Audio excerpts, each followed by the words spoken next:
sai Kehtnasse praktikale tuldud 8 kuuks ja Kehtna majad oli tol ajal ka hästi väikene, nii nagu ta praegugi on, vahepeal ta paisus väga suureks. Ja kõik need, keda täna meenutatakse, rabelesid siin. Ja oli tore koht, oli lossi ees, kui pink, kui sa tahtsid kedagi kätte saada, istu pingile, ära jookse. Sest sellest lossi eest käisid kõik risti põiki läbi või sõitsid rattaga. Meie päevakorra esimese punktina oli ette nähtud, nii nagu te loete, põllumajandusministri avasõna. On tõesti hea meel teid tervitada. Kehtna on ja jääb selliseks, nagu me oleme läbi pikkade aegade olnud ja me tunneme selle üle ka uhkust. Hea meil on ikkagi tervitada põllumehi, loomakasvatajaid ja tänane päev ongi sellele pühendatud. Kui eelkõneleja alustas sellega, et üks minister ei saa, teine minister ei tule, küll on hea meel selle üle, et meil on ja meie hulgas on olemas põllumehi, olgu ta siis ministrina, olgu ta siis muu kõrgema põllumajandustegelasena. Meie hulgas on neid inimesi, täna me saame nendega suhelda ja Raplamaa on uhke selle üle, et meil on päris palju häid poliitikuid, kes on põllumajanduse eest just võidelnud. Meie kogukollektiiv ei ole väärtus, et meil on olemas siin meeskond, kes aitab seda päeva korraldada ja ka tegelikult meeskonda, kes on selle üle, et teie laulgi oleks kaetud. Aga ma ei saa teile ütlemata jätta seda, millega kool täna tegeleb. Et kui on juttu olnud põllumajandusharidusest, siis me ei ole sellest ka võõrdunud.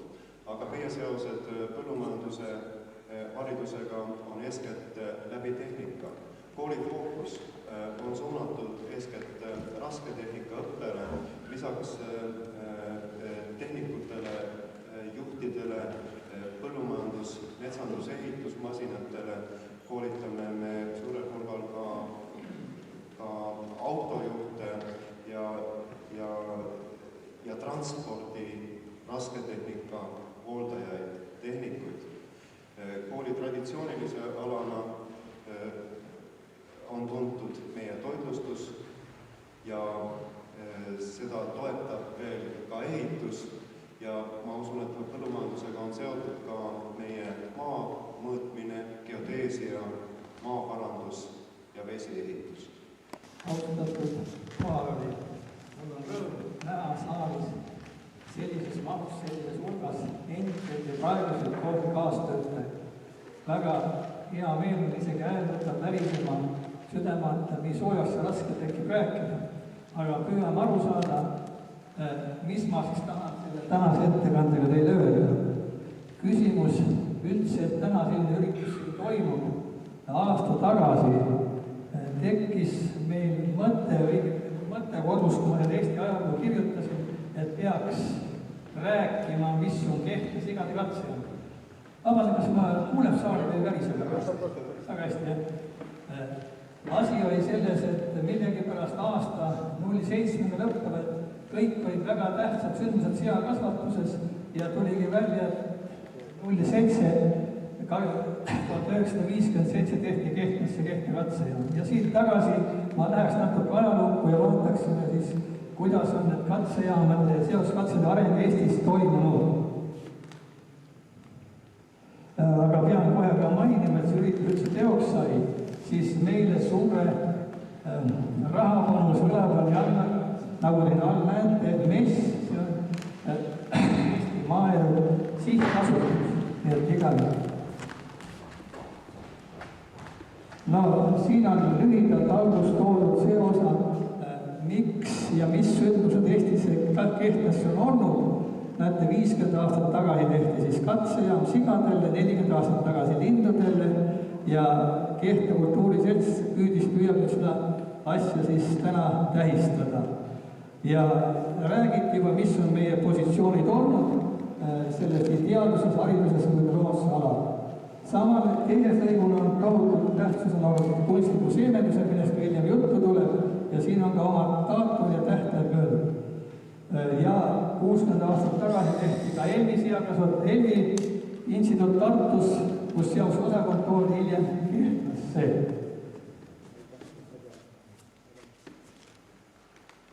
Minevikust tänapäeva tulles, esimesed kirjalikud andmed Eestis kasvatatud sigade kohta pärinevad meil juba 18.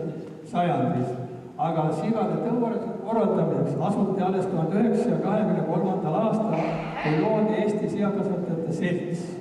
Ja siin on suured teened Johan Ansonil ja Theodor Koolil.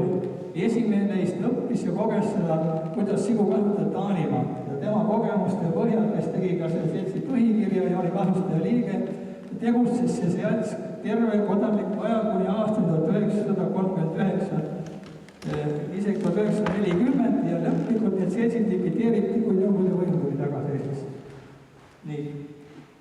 See selts leidis, et sigade kasvatamisel on vajalik alustada ja teha tõusigade jõudluskontrolli. Ja esimesena Eestis tehti erajõudluskontrolli katsejaamad ja need loodi siis Õisur ja Vasula mõisa. Aga erakatsejaamade baasil sigade jõudluskontroll ei olnud nii objektiivne ja seesama selts otsustas luua siis riikliku kontrolli katsejaama ja see tehti Kuremaal. Kahjuks seda siin momendis peal ei ole. Et aastal 1931 tehti Kuremaale siis Eestis esimene seoskontrolli katsejaam, millel oli 3 põhifunktsiooni. Esiteks üks oli siis kontrollnumma osa kontrollifunktsioon, teine oli katsete funktsioon ja 3. oli siis, kes oli siis sigale, kus kasvatati sigu, et saada katsepõrsad ja teha katsed nende peale. See oli aastal 27, siis tehti erakatsed. Järgmisena teaduslikult katsete korraldamiseks alustati aastal 1937, kui tehti siis Raadile väikeloomade ja nõusse katsejaam. Professor Liiv oli seal algataja aktiivne tegutseja. See katsejaam tegutses 10 aastat. Ja edasi läheks 1935. aastal Vabariigi Valitsus võttis vastavad määrused, mis soodustas seakasvatuse arengut Eestis üldse. Ja see viis sellele tasemele, et Eestis sigade arv tõusis juba, näete, 39 aastat 442 000. Kui seda võrrad tänase päevaga, siis sellel aastal sigu rohkem, kui on täna Eestis sigu. Nii et me ei ole suutnud selle tasemele jõuda, mis on oleku Eesti aasta lõpuks. Nüüd 1941. aastat põles Kuremaa katsejaam ja sigade kontrollnumma, see etapp oli siis sellega lõppenud. Peale sõja 1947. aastal asustati Teaduste Akadeemia juurde Loomas-Veterinaaria instituut. Ja see instituut rajas väikeloomade katsejaama Vordusele Tähtvere katsebaasi. Ja selles katsebaasis hakati tegelema kohe otseselt ka katsetöödega, mis puudutasid ka seakasvatust. 60 aastat tagasi asus sellesse instituuti tööle Mambula Laanmäe. Mambula Laanmäe kohta ütleks nii palju, et mees, kes on teinud väga palju Eesti teaduse arenguks ja tööks, ja tema eelmisel aastal möödus siis 90 aastat tema sündis. Võib-olla oleks kohane, kui ma paluks teid korraks ka püsti tõusta, sest see Mambula Laanmäe, kes on palju juhataja seost teinud, on manala inimene ja võib-olla austaks teda, kui Eestimaa üks tõsist korrupteed seadavad saab. Palun korraks püsti tõusta. Hakkaski uus periood Eestimaa seakasvatuses. Kõigepealt hakati looma vastavat Nõukogude Liidus sellel olevatel traditsioonidel riiklike tõulavasid. Ja kuna suurvalge seadlug oli Nõukogude Liidus põhiline, siis esimene loodis Eesti suurtvalget tõugu sigade riiklik tõulu Elva Peedule. See oli 48. aastal. Ja selle juhiks sai Enn Pärnamägi. Pärnamägi, kes oli ka Eesti Seltsi endine konsulent, oli asjaga hästi kursis ja kogenud, selle tõttu ka Eesti seakasvatus praktiliselt säilis ja arenes edasi vastavalt väljarajatud tingimustele ja kogemustele. Ja meie ei läinud kohe kaasa selle Venemaa suudadega, kus nõuti küll ristamist ja kõike teha. Mehed olid kogenud, inimesed arvides kohtades alused head töötajad ja asi hakkas edenema. Edasi, kuna maasiga ei olnud tuntud siga Nõukogude Liidus, siis selle kohta esialgu tõulava ei saadudki teha. Ja alles see maasiga 51. aastal tunnustati tema tõugrupiks ja nimetati Eesti loonkõrvaliseks seaks. Nüüd, Eesti loonkõrvalist tõugusiga, tema aretamiseks loodi siis tõulava Pärnusse. Ja Kaarma sai selle tõulava direktori.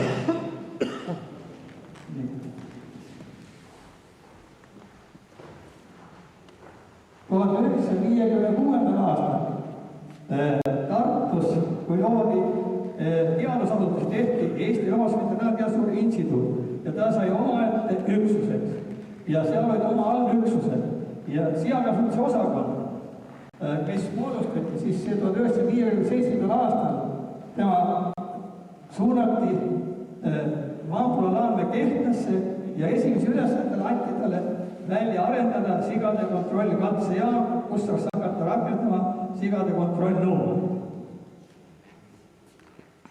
Selleks esimeses etapis renoveeriti meil vana veterinaarravide keskus ja sinna kohandati siis sulud, kus hakati viima läbi esimese rühmasulgudega kontrollnõude. 51. aastal valmis rühmasulgude sigala 200 seale. Praegu see siga asub Lehtna mõisaseaduskompleksi ühe osaga. Selles kompleksis. Nii. 1974. aastaks arendati välja ehitati täiendavaid kontrollisigalaid ja kokku oli meil siis 752 üksiksuluga kontrollisigalaid. Selles aastas oli võimalik meil kontrollida 700–800 kontrollisigalat. Ja mis andis võimalusele hinnata vähemalt 40–50 punti aastas.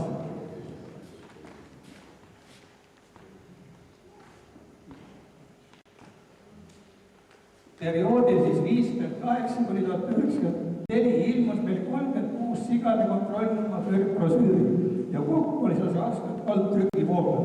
See oli suures mahus, mis on sel perioodil Eestimaal neid sigu kontrollinud. 58. aastal kontrollijaamas töötas meil 5 töötajat ja tahaks mainida seda, et sellel aastal oli tööle ka Taima Ilistro, kes kogu oma elu töökõrjalik viitis ainult selles sigas. Ta ei vahetanud üldse ametkohta ja läks siit ka pensionile. Aga täna kahjuks seda siin saalis praegu ei näe. Muidu taastada üks suure tänuõiguse. Sest selliseid töötajad, kes kogu oma tööpõlves elukõrjal ühes kohas töötamist Eestimaal väga harva leidnud. Teiseks, 58. aastal meil kasvatasime loetelu sigu 54 tõuvormis ja suurpalgad sigu 58 vormis. Ja aastas eksportisime liidu vabariikidesse üle 4300 tõusjad.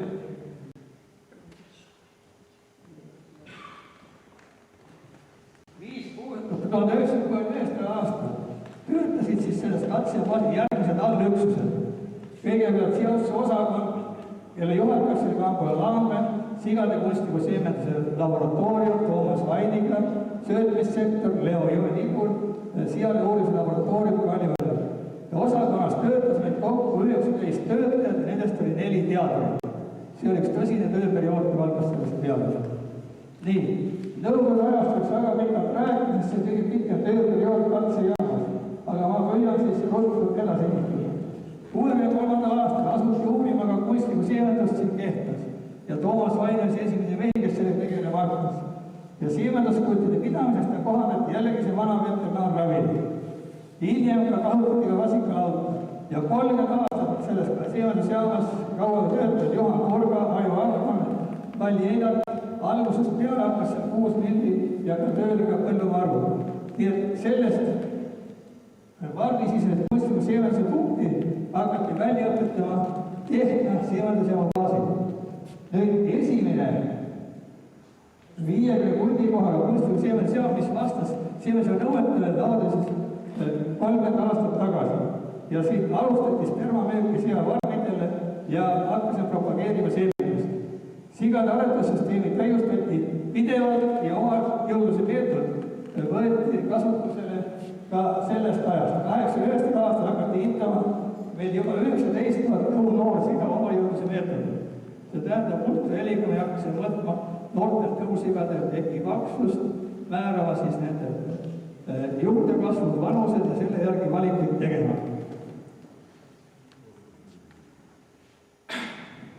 Nii, aastal 1980 sai loodud seal- ja kvaliteedi uurimise laboratoorium. Aarne Põldvere asus selle tööle. Seal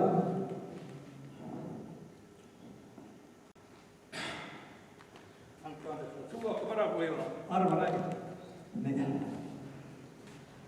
1986. aastal otsustas selleaegne valitsusjuhid kontrollnova metoodika mahtu suurendada ja kontrollsignaleid renoveerida.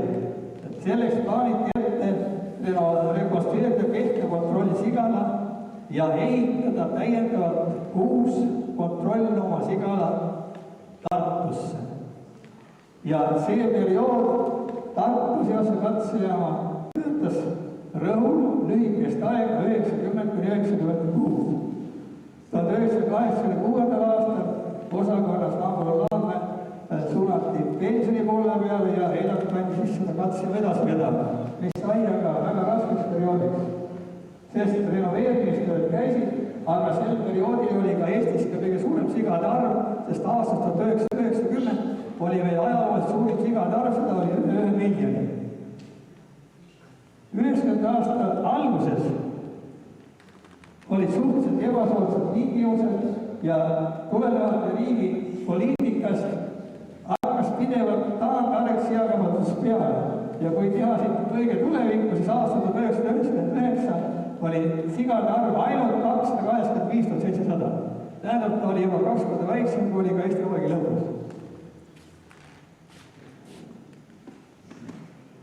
Nüüd järgnes reformide periood, kui Eesti riik oli taas tekkinud ja kõik need riiklikud tõulevad aastal 1991 likvideeriti. Kõigepealt loodi Eesti peekondõu sigade riiklik aretuskeskus. No esimene etapp oli, et tõulava tase ühendada siis riiklikud tõulavad ja katsesigalad üheks organisatsiooniks, et see oleks riik. Edasi pidi järgnema selle organisatsiooni kaudu nende varade erastamine ühistutele. Pidi tekkima loomse ühistud. Ja siit ongi näha, et aastal 1993, kui ka Kehtna-Sovhoos likvideeriti ja siis Kehtna-Sovhoosi sealse katsena varale anti ka selle riiklikud arenduskeskusele. Saime 1,7 hektarit maad koos ehitusele sulema konfliktus sigalatega selle poole peale. Aga periood oli selline, kus tavavormides seos kohta huvitatus pidevalt hakkas vähenema. Söötasid oli vähe, olukorrad olid, hinnad ei olnud soodsad ja jõudluskontrolli huvitus hakkas pidevalt langema. Samal ajal, kui tekkis see uus organisatsioon, endine tõulava juhtkond läks täies koosseisus pensionile ja nemad ei tahtnud kaasa tulla meiega ja ainult, kes aitas tööd, aitas konsuleerida. Hädul eesmelt on siin näha, praegu ma nägin siis selle poole peal. Ja teised, kes siis Saaremaa oli Urve Veeres tuli, kes siiamaale tööle käib, kes aitasid meil seda perioodi lahendada. Aga aretuse, neid varasid erastada, eraorganisatsioonid lõime siin aretusühistu ja aretusühistu siis tehti 26.01.93 põhikiri sai koostatud, tuli kokku 29 looma omanikku ja valitsesid esimese juhatuse Lauri Ting, Heldur Lehtmets, Asta Velleste, Edgar Kaevats, Valli Kena, Arvo Põllumaa ja Paide. Ja see oli siis esimene ühiskondlikult loodud organisatsioon meie Eesti peegelseaduse süsteemis. Ja juhatus sai Lauri Ting, kes on meil ka vanava mees juba, ja tegevdirektoriks määrati mind selle puhul. Varade ostutõgi leping sai sõlmitud juba ära oktoobris ja seega võib öelda, et pidev niisugune ettevõtte loomine oli koorm nii seakasvatajatele kui ka meile juhtidele. Ja mis selle käigus siis tuli siiski praktisaretlustööd teha. Ja nii me esimesena hakkasime tooma sisse aastal 1992 Soomest puhtatõrust Soome sigu, et nende baasil luua Eestimaal puhtatõrust Soome sigade farmid. kasutada seda aktiivselt meie puhta tõu Eesti maas ja aretuses. Ja tänaseni töötab selle baasil Moisus, Estonia kloosis, tõusigade varm, Soome andmest sigade baasil. Ja sealt saadakse ka pulte meie seemendusjaamade tarbeks. Põllumisõigsust hakati kontrollima verefaktoritega. Edasi, aastal 1994 hakati Eestis juurutama seoro lihakehade klassifitseerimissüsteemi.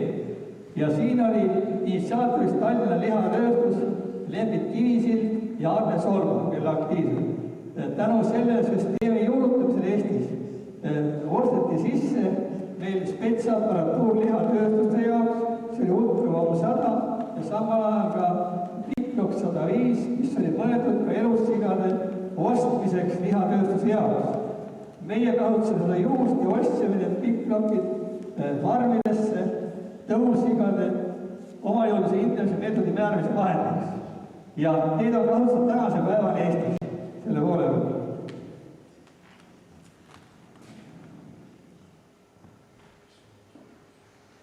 Nii. Tänu selle Piklokide võimaldas meil karjatesti andmed vahetult anda sisestusse Eesti jõuluskontrolli keskmasele ja seal võeti kasutusele aastal 1995 personaalarvutite süsteem ja 1998 rakendus juba jõulusandmete kogumine ja töötlemine tiiviplaane programmi järgi. Algas sigade nii-öelda geneetiline intervjuu loommudeli meetodil. Ja see on täielikult vastu Põhjamaades ja Euroopas kehtivatele arendusmeetoditele ja nõuetele. No siin algas nii vahelduv periood Eesti arendusühistus. Pidevalt hakkas loomade arv vähenema, pidevalt olid muutused ja kõik see kajastus ka hiljem meie tegevuse traditsioonides. Aga heaks süsteemiks sai selginud see, et algasid seminarid Adaveres. Ja Adavere seminarid ülipopulaarsed Eestimaa. Seal käisid esinejad küll Taanist, küll Soomest, küll kõikidel. Ja iga kevadperioodil sai neid asju uuendada ja paika pandud. Nii. 2000 aastal hakkas siis meil nii-öelda likvideerimist aasta katsejamal ja seosse osakonnad. Eesti Loomase Instituut likvideeris seosse osakonna 2000 aastal ja töölepingut õpetati meil 4 teaduriga, Niguli, Eeljaki, Põldvere ja Vaidega. Ja sellega siis ühesõnaga katse ja praktika baas, mis oli aastat siin kehtis olnud, lõpetas oma tegevuse. Kontrollnum jätkus mõnevõrra edasi ja samal ajal spermatootmine jätkus meil edasi. 1992. aastal liitusime Eesti Mustakirjaga arendusühistuga või tekkis tõeluvastu ühistu, sellest pikemalt räägib kolleeg siin. Aga aastal majandustegevus kontrollnumaga läks järjest raskemaks, sest ei saa katsejaam seost eksisteerida ühistu baasil. Kõikides maailma riikides, kus ma olen käinud, on sigade kontrolli katsejaamad riiklikud, sest katsejaam sigade oma ei saa kasumiga kunagi töötada, aga me läksime vale teel ja me ei arvestanud ühe sõnaga seda eelmise Eesti kogemust. Nii. 2001 aasta oli siis viimane periood Eestimaal seose katsejaamas, kus lõpetasid kontrollnõuga viimased searühmad tehtud. Ja 2001 juuni, nagu te näete, lõpetas siis sigade kontrollkatse oma tegevuse kehtest. Mida öelda? Tahaks öelda lihtsalt seda, et Eesti, kes ei olnud suur tõusigade kasvataja maa ja oli ka hea suur lihatootja, muutus nüüd tõusigade importijaks maaks ja suudame oma Eesti seosse tarbest katta, seal ei tarbest katta ainult 2/3. Ja kes tuues eesselt tehti, siis selle sigade omaimus on saanud ka meil Soomel, et enne me räägime, et me olime küll Venemaa sigatootjad vastuvõdi. Ja muidugi ma tahan tänada teid kõiki, neid töötajaid, kes on katsejaamil töötada ja sadu olnud, võib-olla isegi kokku lugeda, kes selle panus on teinud, küll veterinaarid, küll seadalitad ja kõik kokku. Suur tänu teile ja andke andeks, eks ma kipun ka lobisema, arva saan rääkida rahvas, istun kodus pensionärid, eks siis tahaks rohkem rääkida, aga aega ei anda. Teeme seda järgmine kord, sest katsivad õdest on rääkida ainult üks neljandik. 3 minutit rääkimata ja ma arvan, kui täna üks veel õnnestub, siis me räägime seda teine kord. Kõik head, aitäh! Töötab praegu Tartu sigade kunstliku sellisjaam ja paraku ka Vasula külas, nii nagu eilalt ettekandest oli juttu Vasula ja Õisu mõisast. Sigade kunstliku seemenduse tähtsusest ma ei hakka siin rääkima, see on kõigil selge.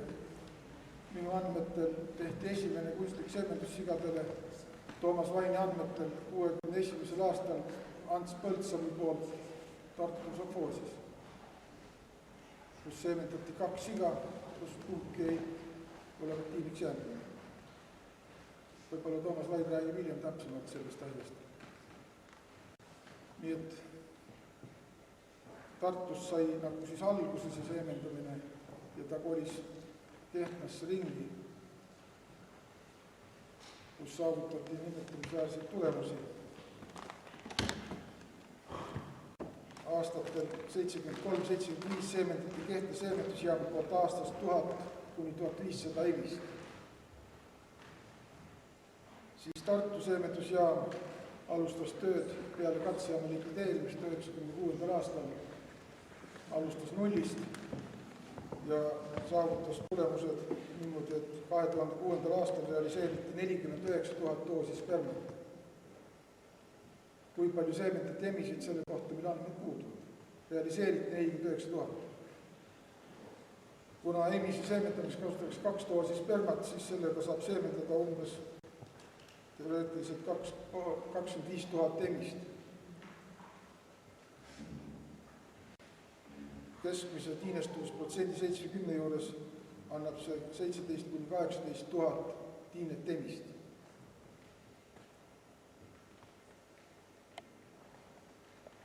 Ja Tartu kunstliku seemenduse jaam sai tööle tänu sellele, et Kehtnast jaam likvideeriti.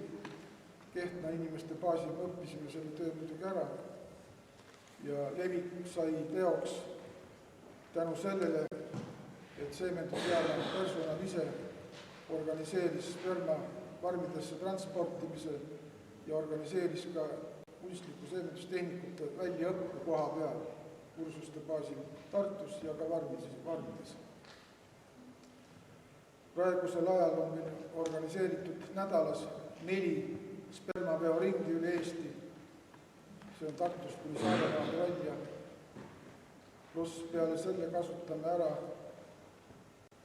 kargobussi teenuseid. Kargobussiga toimetame sperma lähimasse bussipeatusse, kus farmi inimene peab vastu tulema. Kargobussi teenus on eriti kasutusel individuaalsektori ja üksikemiste talunike.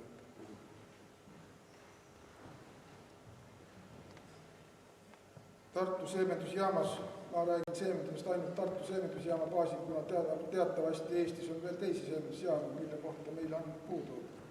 Execo umbes samas mahus, peale selle toimub firmades sperma varumine Pandivere seakasvatuses, Markilos, meil andmed nende kohta puuduvad, kuid eeldame, et jämedalt 1/3 Eesti sigadest emistest saab seemendatud Tartu sperma. Parimad kuldid annavad 1700-1800 doosi aastas spermat. Kui seemendatud saaks, paaritatud saaks loomulikult teel, siis üks kuld paaritaks 50-60 emist aastas. Praegu saab seemendatud 1800 doosiga, alla 1000 emisi. Tõuline koosseis jaamas on 1/3 on Yorkshire'i tõugupult, 1/3 on Landrassi ja 1/3 on Bristolpult ehk Kiljused, Petraanid, Hampshire, Europe, Landrassi ja Bristolpuldid.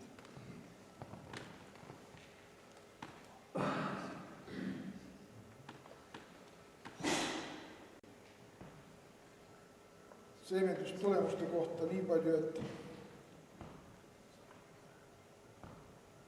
tiinestuvus kunstliku seemendusel on 77 kuni aastate lõikes erinev, aga kõigub 78 kuni 67% vahel. Loomuliku paarituse puhul on see 85 kuni 67. Ja kuna loomulik paaritus on 2003. aastast 24 000 emist aastas, on langenud 2006. aastal 18 000 peale, kunstlik seemendus on tõusnud samadel aastatel 14 000 emise pealt 21 000 emise peale.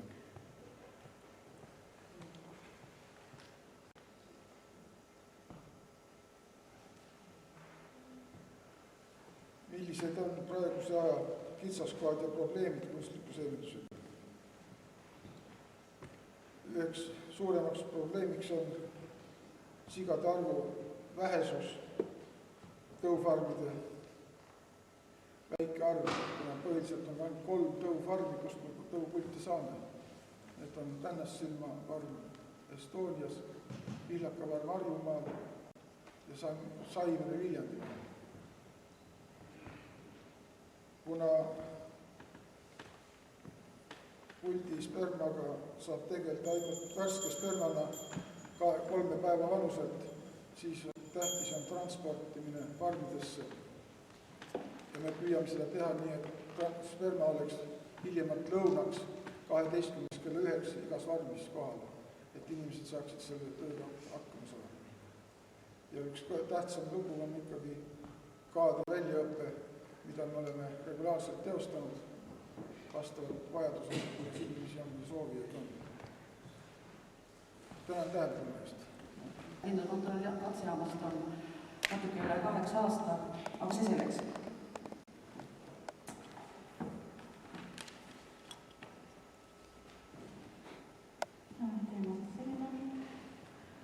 Enne kui ma räägiks Kehtnast, tooks mõned faktid, et 1897. aastal juba toimus esimene munajõudluse kontroll, mis viidi läbi Inglismaal, kus oli 7 osavõtjat 4 kanalühmas ja kontroll kestis 3 kuud.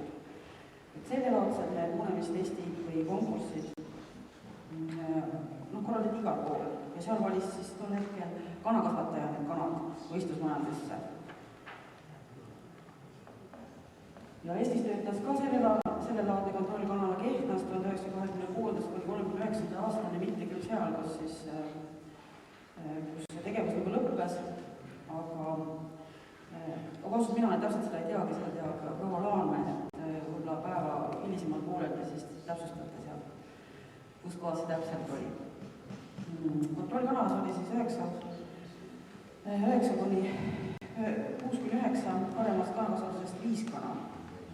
38–39 aastal oli 9 munemisvõistlusest niinimetatud osavõtjad ja siis oli juba rühmas 45 kana. Ja munatoodang oli sellel ajal siis 217 muna kana kohta, mis on siis tunduvalt vähem, mis praegused krossid munevad. Üle 300 muna. Esimene juhusliku valiku alusele määratud Kanada munatoodangu jõudlus viidi läbi 1947. aastal Californias ja nüüd kasutatakse siis seda pidevalt täiendades üle maailma. Kontrolljaamade ülesandeks oli siis peamiselt aidata tarbijaskonnale orienteeruda maailmaturul suure arvu liinide ja krosside hulgas. Ja kanade jõudluskontroll, leiti tol ajal, et kanade jõudluskontroll tuleb läbi viia erapooletus kohas ja selleks võiks olla siis kontrollkatsejaam. Võrreldavaid rühmi tuleb kontrollida võrdsetes ja kaasaja nõuetele vastavates tingimustes. Jõudlusomadustest hinnatakse siis kõiki majanduslikult tähtsaid omadusi, sealhulgas ka muna kvaliteeti. Eesti Vabariigis alustati munatootmise suunas aretatavate ning sissetoodud kanaliinide ja nende krosside jõudluskontrolli, sealhulgas ka munade kvaliteedinäitajad Kehtna linnude kontrollkatsejaamas alates 1966. aastast Kehtna näidissovhoostehnikumis. Kontrollmaterjal pärines meie oma vabariigi aretus- ja paljundusfarmidest. Need olid siis Kurtna linnukasvatuse katsejaam, Sakala ja Järvepa tõulilikakasvandus, Tallinna näidislinnuvabrik Sovhoos, Roela Sovhoos ja üksikud on teisigi tootmisvarme olnud. Jõudluskontrollis on osalenud ka Moskva varsti, Valgevene, Leedu NSV-de munakanade materjali, samuti Hollandi, Soome, USA, Norra, Tšehhi, Prantsusmaa munakanade suht rahvusvaheline. Eesmärk just see, et kas sellised krossid sobivad üldse Eestis kasvatamiseks. Kontrollrühmad valis välja, määras kindlaks Eesti linnude tõuaretuse nõukogu juhatus koos Eesti linnukasvatuse valitsuse Keskuse ja Eesti Loomakasvatuse Instituudi linnukasvatuse osakonna töötajatega. Koorunud tibudel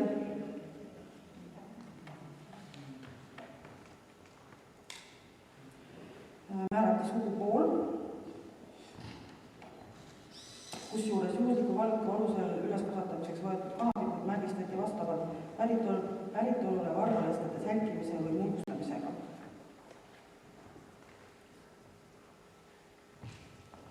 Siin on siis juba 90. aastat tibu.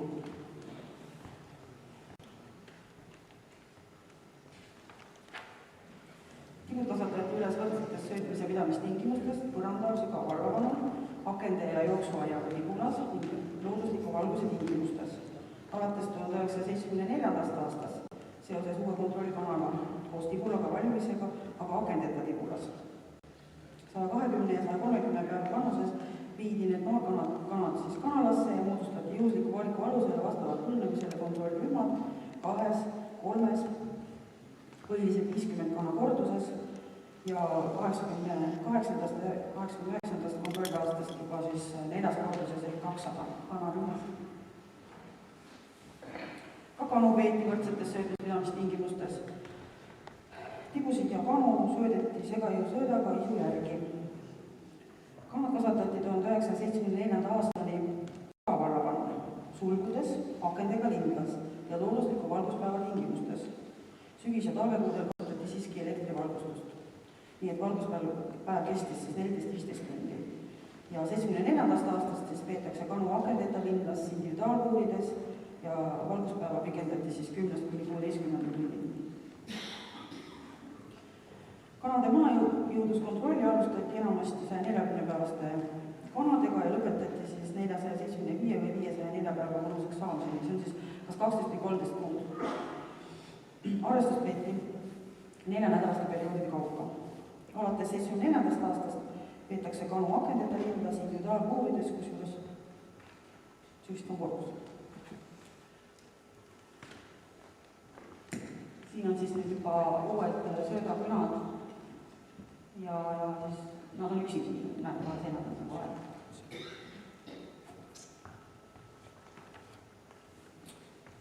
Siin ma tõin välja siis, mida siis kõik selles kanalas siis uuriti. Et munade viljastatust, tibude koorumust, tibude noorkanade säilivust, kanade keha massi, suguküpsusiga, mis on siis, kui munatoodangust peab olema 50% käes, loeti siis suguküpsusi jaoks. Munatoodangut, muna keskmist massi, söödakulu ja muna kvaliteeti, mille alla tulevad siis muna mass, tihedus või koore paksus, munakulu indeks, muna valge ja legu indeks, muna valge ja legu masside suhed ja kokkuvõtlikult siis iseloomustab muna kvaliteeti aukuihik, kuigi seda näitajat kasutatakse rohkem automane kogu. 1966. kuni 2000. aastani jõuti siis Kehtnas läbi viia 30 kontrollile katset ja uuriti siis sellel ajal siis 355 tõugu, krossi või liini ja need olid siis pärit 166 majandist, firmast või riigist.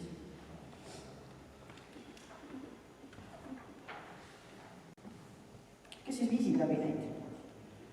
66. aastast kuni 86. aastani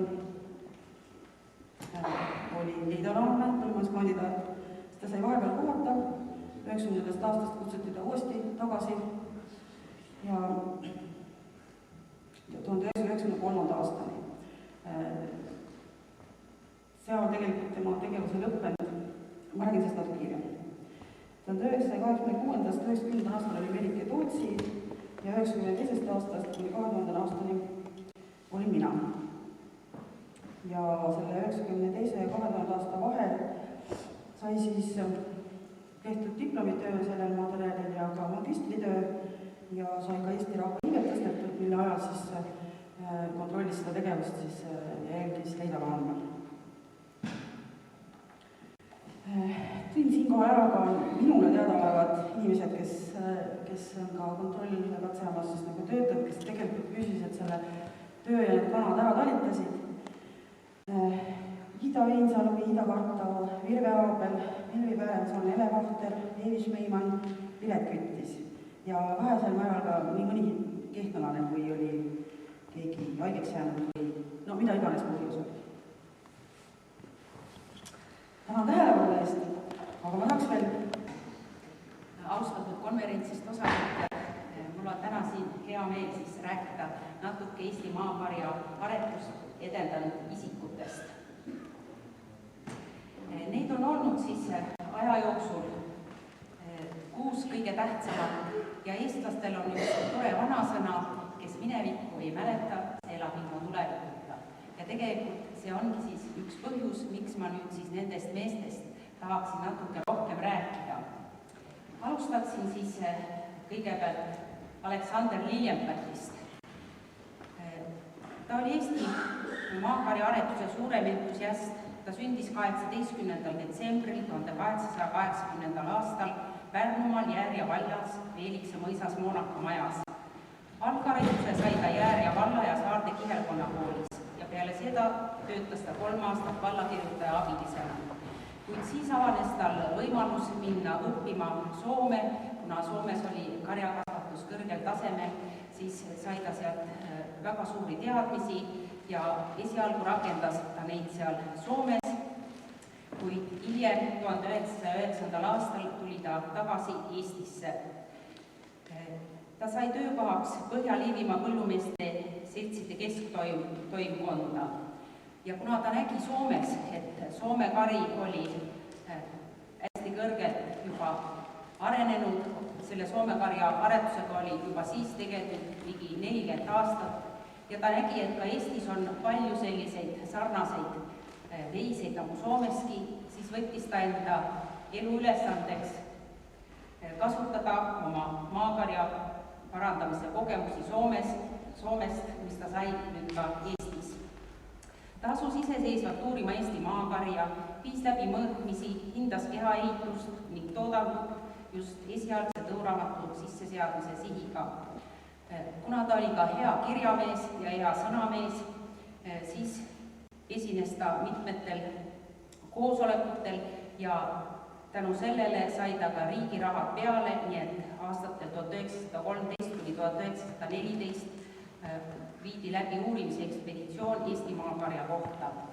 Ta osales ise nendel uurimisekspeditsioonidel uurimissalga juhina nii Lääne-Eestis kui ka Saaremaal. Ta kaitses ka Eesti maakarja mõistike rünnakute eest ja 1913. aastal andis ta ühe parema ülevaate Eesti maakarja kohta Eesti Kultuura 2. Isegi tema vastased tunnistasid, et ta propageerib originaalset Eesti maakarja tüüpi ja soovib seda edasi arendada. Kuid armastatud töö juurest läks ta 1914. aastal sõtta, kus ta sai surmavalt haavata. Ta maeti 18. detsembril oma 34. sünnipäeval Saarte surnuaeda. Sellega võis öelda, et Eesti maakarja aretajad kaotasid oma tähtsama eestvõitleja ja arenduse algataja.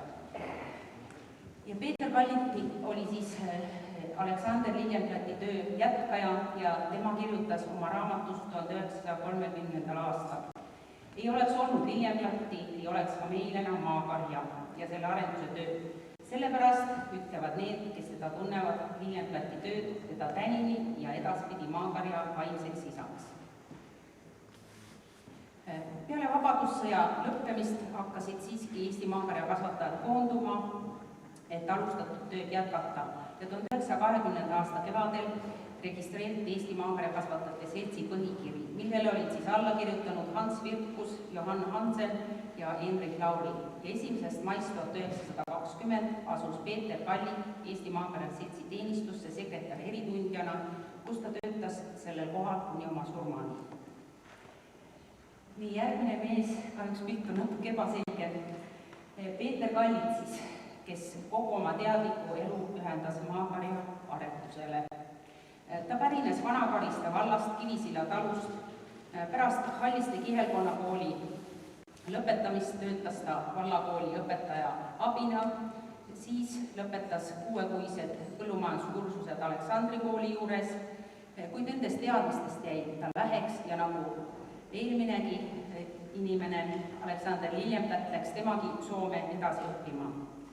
Ta õppis seal Harju põllutöökoolis ja edasi oli ta ka Soomes Meieri praktikal, kuid ka tema tuli tagasi Eestisse ja esimeseks töökohaks sai talle Äriväe karjakontrolliring 1914. aastal. Kuid seal sai ta ainult aasta olla, sest siis kutsuti ta tööle 1915. aastal Põhja-Liivimaa karjakontrolli inspektoriks. Ja see karjakontrolli töö jäi talle elu lõpuni südamelähedaseks. 1920. aastast alates siis ta töötas ka Eesti Maakarjakasvatajate seltsis eritundjana ja 1928. aastal valiti ta Karjakontrolli Ühisuste Liidu esimeheks. Tema kohta võib samuti öelda, et ta oli väga hea kirjamees, väga hea sõnamees ja tema kirjutatud on esimene eestikeelne söötmisalane raamat Piimakarja toitmine, mis ilmus siis 2 korral, 1920. aastal, 1928. aastal. Lisaks sellel oli ta paljudel kursustel õpetajaks Vahil, Vändras, Sahkakul, Liplapil ja mujal. Ta oli ajakirja Karjamajandus asutaja ja selle toimetaja 1925–26 ja tema eestvõttel ilmus igal aastal Eesti Maakarjakasvatajate Seltsi tegevuse aruanne aastatel siis 1920–1940 ja kõik Eesti maakarja tõuraamatud kuni 1941. aastani olid Peeter Kalliki koostatud. Lisaks kõige selle töö kõrval oli ta jõudnud omandada ja eeskujulikult korrastada Meose talu Rimmu vallas Viljandimaas, mis siis 1939. aastast kuulus ka 3. klassi tõufarmi. Peeter Kallik vangistati 1. juulil 1941. Kaua aega ei teadnud, mis sai temast pärast arreteerimist. Ja alles 16. novembril 1942 selgus, et 1941. aasta augustis mõrvasid ta NKVD töötajad. Ta on maetud Halliste surnuaiale ja talle avati 1971. aastal maakarjakasvatajate mälestuskivi Jaan Pullissaare eestvõttel. Järgnevalt siis Jaan Pullissaar, Eesti maakarja olulisi persoone. Sündis 13. aprillil 1902 Viljandimaal Leie külas Sepa talus, põllupidaja pere teise lapsena. Peres oli 4 last ja vanima pojana puutus ta siis juba varakult kokku põllutööga ja karjakasvatusega. Kuna talus peeti Eesti maakarja, siis sai ta ka armastuse maakarja vastu just talust. Ta õppis Leie küla ja Kõrgajani kihelkonnakoolides, Riia vaimulikkuskoolis ja Viljandi reaalgümnaasiumis ja põllumajandusliku erihariduse sai ta Jäneda põllutöö keskkoolis. Tema isa Peet Pullissaar pidas siis Eesti maakarja ja seetõttu läks ta õppima Jäneda põllutöö keskkooli.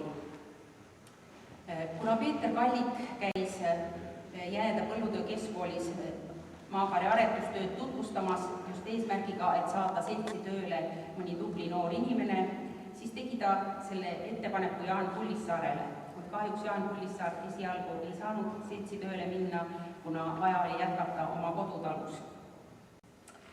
Kuid siiski aktiivne noor mees jäi silma maakarja juhatusele ning ta valiti 29. märtsil 1925 seltsi juhatusse. Ja alates 1926. aastast kuni 1932. aastani töötas ta seltsis vaneminstruktorina. Kuid siis majanduskriisi tõttu tuli üks koht koondada ja kuna tal oli võimalus oma kodutalu tagasi minna, siis ta seda ka tegi. Oma kodutalus pühendus ta nüüd täielikult maakarja aretusele, mille tulemusena siis juba 1935. aastal oli tema talu maakarja 3. klassi tõufarm ja 1938. aastast 2. klassi tõufarm. Kuid aastatel 1934–1936 oli ta tagasi seltsis ja töötas konsulendina seal. Aastat 1936–1942 tegeles ta põllumajandusliku ühistegevusliku tööga. Aastat 1944–1946 töötas ta põllutöö riikliku loomakasvatuse valitsuses ja hiljem tõuaretuse inspektsioonis ja samal ajal ka kohakaaslusega Eesti Maakerekasvatajate Seltsi juhataja eriteadlasena ja täiskohaga siis 46–47. Tõuseltside likvideerimise järel nõukogude ajal läks Jaan Pullissaar tööle Loomakasvatuse Veterinaaria Instituudi teenistusse, kus ta esialgu töötas Pärivere Maakarja Tõuaretusgrupi zootehnikuna. 1948. aastal andis ta välja koos Elmar Ridamäega Eesti Maakarja viimase tõuraamatu ja 1950. aastal oli ta Eesti Maakarja monograafia üks autoritest, lisaks siis Pungale ja Leo Vaherile. Tema järgnevad töökohad olid veel Tähtvere katsebaasi vanemsootehnik, Ülenurme Ilmatsalu sovhoos, Lenini nimeline kolhoos, Tartu lihakombinaat, kus ta siis kokku töötas 14 aastat. Ja alates 66. kuni 72. aastast töötas ta veel pensionärina ajutiste töödel Eesti Põllumajanduse Akadeemia juures. Elu jooksul tuli Jaan Pullissaarel perega vahetada mitmeid elukohti, kuid alati võttis ta kaasa ja hoidis alles maakarja puudutavat materjali, kirjavahetuse, Maakarja Seltsi protokolliraamatud, tõuraamatukaardid, millest nüüd siis enamus on tema tütre-tütar Kaia Leppiku poolt üle antud Eesti Maakarja arhiivi. Pullissaar oli siis ka üks endistest liikmetest, kes organiseeris 71. aastal Peeter Kalliku hauakivi panemise Halliste surnuaiale, mille avamisel õnnestus ka minu koolitüdrukuna viibida. Jaan Pullissaar suri 30. märtsil 1982. aastal, vahetult enne oma 80. sünnipäeva ja on maetud Tartusse Rokka Tamme kalmistule. Järgmine oluline persoon Eesti Maakarja arendustööle oli Ilmar Isenberg Ridamäe, sündinud 1902. aastal. Kahjuks on aga tema eluloolisi andmeid kaunis vähe, neid tuleb mul veel edaspidi selgitada. Ja põhilise materjali tema elulooliste andmete kohta sain tema seltsi aruannetest ja protokolli raamatutest. Elmar Ridamäe asus seltsi tööle konsulendina 1. novembril 1926. aastani ja jäi sinna kuni seltsi likvideerimiseni. 1941. aastal, kui Peeter Kallik mõrvati, sai ta põllutöö direktooriumi poolt siis pandud Maakarja Seltsi sekretäri kohusetäitjaks. Kuna aga oli arreteeritud ka seltsi juhatuse liikmed Mihkel Siim, Heinrich Lauri ja 6-liikmelisest juhatusest oli järgi ainult 3, siis kinnitati 1942. aastal Elmar Ridamäega juhatuse ajutiseks esimeheks. Tema kirjatööst tuleks mainida 1948.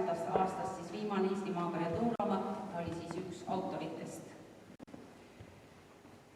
Ja vesteldes Elmar Ridamäe edasisest elukäigust härra Mihkel Kallastega selgus, et 50. aastatel algul töötas ta Päriveres ehitustöölisena, elas Juha talus ja 60. aastatel siis Elmar Ridamäe koos Pullissaarega käisid Pärivere maakarja vaatamas ja oli Elmar Ridamäe öelnud Kallastele, et pisar tuleb silma sellist kaunist vaatepilti näes.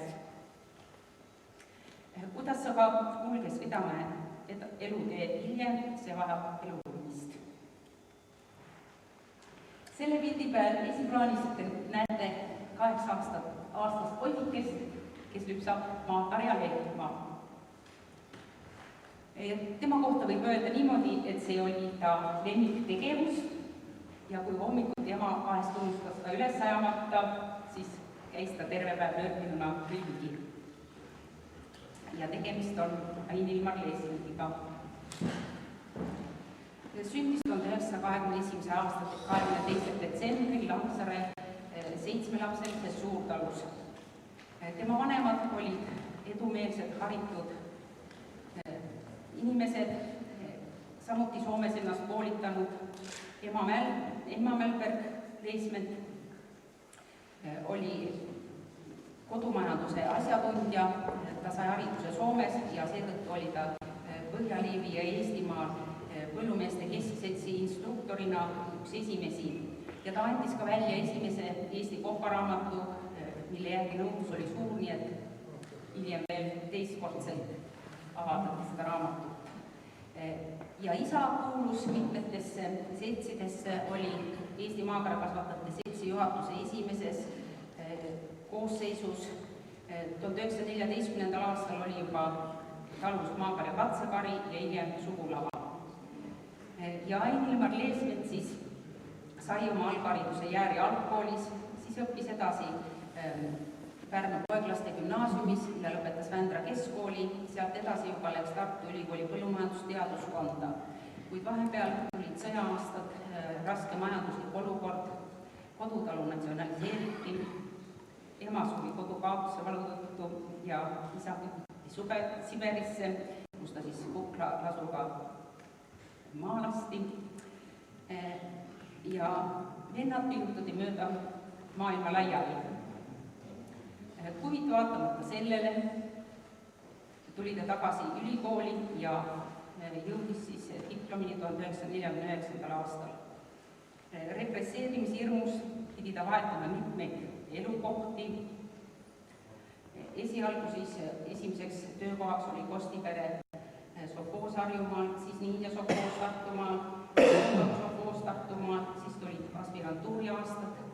Teemaks oli Eesti punase karja eksteriöör ja konstitutsioon, kuid töö jäi pooleli, sest tema teema oli vastumeelne südamel olnud Eesti maakarja, aga peeti tol ajal surnuks ja hääbuvaks tõuks.